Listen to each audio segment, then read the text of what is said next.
Hi guys and girls, I'm Obsidian Anton, welcome back to No Man's Sky. As you can see here, I've yet again added a few more mods into the mix. This one is the Big Things mods, and what it does is dramatically increase the size of the trees and many of the other plants within the game. It can also increase the size of some of the crystals around here. I've also installed the updated Low Flight mod, and we'll get a closer look at that a bit further into the video. Now, every time I release a No Man's Sky video, I get a good number of comments asking why I'm still playing this garbage, and I think I'd really like to address that right near the beginning of the video rather than toward the end of the video as I usually do. It's no secret there's been a massive amount of controversy around the game, and rightly or wrongly, there really does seem to be a crusade against the game. I'm not going to get into whether that's deserved or undeserved, but what I will say is that I certainly do agree with all the people pointing out the many flaws within the game.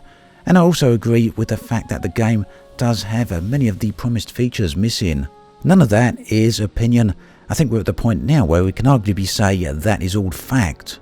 But what is a matter of opinion is how we feel about the game as it stands right here and now. There were, and still are of course, many people who were very disappointed with the game. It perhaps didn't deliver to their expectations, or else it was missold to them. Whatever the reasons, it's completely okay to dislike this game and nothing wrong with that. But likewise, there's nothing wrong with people also liking this game. And it's quite possible to like it despite its many flaws. Some of them are very glaring. Whether or not Hello Games are come around to fixing all the problems, we have to wait and see. But for now, if you're on the PC version at least, there are many mods to hand. So as you can see here, the Big Things mods really does dramatically change how the game looks. And right here, as I take off, you can see the effect that the Low Flight mod has on the game.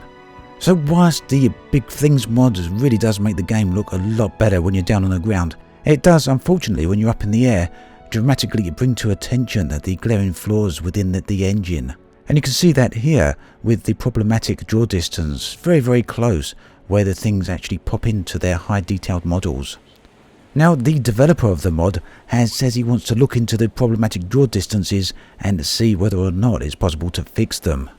It's still very early days for the modding community at the moment, so probably in a few months or maybe a lot later down the line, we're bound to see some seriously high quality mods to this game. And you can already see as I walk around the base here that the larger trees really do affect the ambience and the environment quite a lot. And you'll see as we'll get to some other planets a little later in the video how they make some of these locations look very alien indeed. So despite the PC version of the game being the version that has the modding ability, it's the PlayStation 4 version that I've been playing the most. I really haven't made that much progress on the PC version, and in terms of my ship and my inventory, I'm still quite limited. On the PlayStation version, I've made quite a bit more progress. But for me, this is really a game that you can just chill out to. It's a game that you can kick back on the sofa and just play very casually whilst you look around and explore various planets. And with that in mind, it's certainly not a game that I could dive headlong into and start grinding like crazy.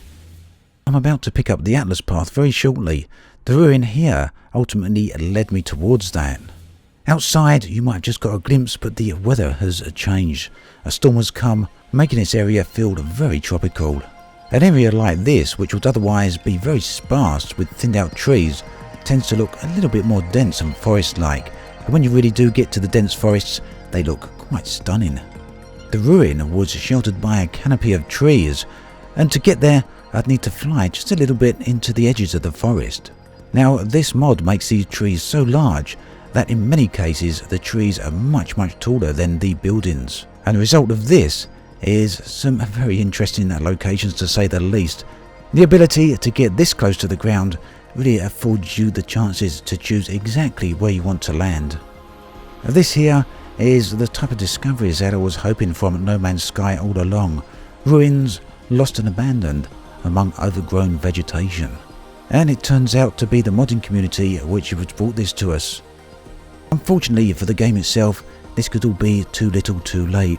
What I'd actually like is, rather than hearing from the people that actually are not playing the game or are disappointed with the game, we all know exactly how people are feeling.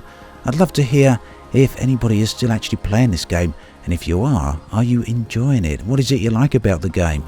For me, I find the gameplay, that's the upgrade process and the harvesting to be a little bit on the dull side, but exploring the worlds here, walking around and looking at the environments is really nice. So with the idea of environments in mind, let's move on and have a look at a few of the other planets that I found whilst using this mod. And it's on these next few planets where you'll get that sensation of very much being on an alien world. But are these environments believable? Nope, not at all, but I hardly think that that's the point. These are alien landscapes in every sense of the word. Not scientifically accurate, but that was never the intention. These worlds are very much dreamlike landscapes, and they're very much from out of the science fiction of previous eras, just as I've mentioned in previous videos. And you can check out the art of Tim White or Chris Moore for some examples of this. So I've seen the trees or plants or whatever they are in the background on previous planets, very similar to those at least, but here they do look quite different indeed. And to be perfectly honest with you, this right here is exactly how I feel the game should have looked by default, straight out of the gate. So I actually went and updated the low flight mod. I think it's on version 2 now, and what this allows you to do is hover, just as I'm doing so here, and you can then incrementally increase your speed to just about anything you like. This allows you to get very close to the ground. There is a bit of a bug at the moment where if you're pointing your ship at the ground it will take damage, but as long as you're careful you can fly how you like, straight over these alien landscapes, straight through all these eerily strange forests.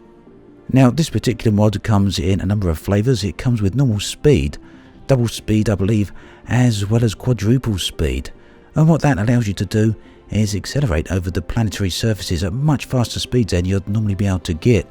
I actually got up to around about 600 units over the speed. It does have a bit of a performance hit, and it does cause quite a lot of problems with the pop-in, as you can see here, but nonetheless it's really nice to fly this fast over the planetary surfaces, and you've got to give it a try, getting right down to the ground and zooming along like this.